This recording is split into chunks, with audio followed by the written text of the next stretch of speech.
আপনারা যারা বাণিজ্যিকভাবে পেঁপে চাষ করতে যান তারা এই যে হাইব্রিড জাতের গোল্ডেন লেডি পেঁপে লাগাইতে পারেন। গোল্ডেন লেডি পেঁপে 90 দিনের মধ্যে ফলন দেয়। এক একটা গাছ থেকে 5 মণ পর্যন্ত পেঁপে পাওয়া সম্ভব। তো আপনারা যারা ভালো কোয়ালিটির, প্রিমিয়াম কোয়ালিটির হেলদি গোল্ডেন লেডি পেঁপের চারা খুঁজতেছেন তারা অবশ্যই আমাদের সাথে যোগাযোগ করবেন। একেবারে বেটার কোয়ালিটির চারা আমরা আপনাদেরকে দিয়ে থাকবো। চারার গঠন দেখেন। তো এই যে আপনাকে হাত দিয়ে মেপে দেখাই, প্রায় এক একটা গাছের হাইট 1 ফিট হবে। 1 ফিট হাইটের গাছ আমরা আপনাদেরকে দিতে পারবো। তো এইরকম গাছ আপনারা পাইকারি রেটে যারা বাগান করতে চান, পেঁপে বাগান বাণিজ্যিকভাবে পেঁপে চাষ করতে চান তারা অবশ্যই আমাদের সাথে যোগাযোগ করবেন। আমরা সুলভ মূল্যে সারা বাংলাদেশে এই চারাগুলো ডেলিভারি দিয়ে থাকি।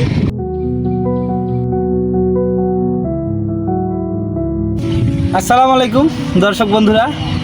তো এই প্রথম বৃষ্টি পেয়ে গাছগুলো একবারে সবুজ হয়ে গেছে। তো সবুজ দেখে আমার মনটা একবারে ভরে গেছে।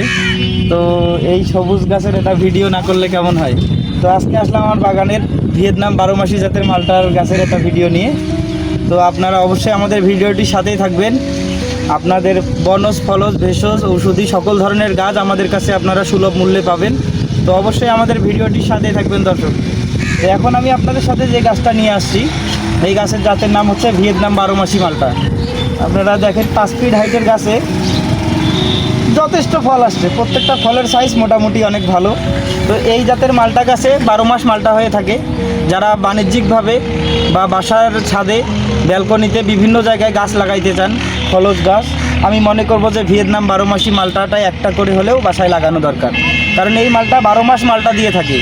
তো দর্শক বন্ধুরা যারা মালটা পছন্দ করেন তারা অবশ্যই ভিয়েতনাম 12 মাসি মালটা একটা করে হলেও নেবেন। তো এই মালটাটার দেখেন ফলন আল্লাহর রহমতে 5 ফিট হাইটের গাছে পর্যাপ্ত পরিমাণ ফল আসছে। এই যে দেখেন প্রত্যেকটা গাছেই ফল আসে মোটামুটি আল্লাহর রহমতে।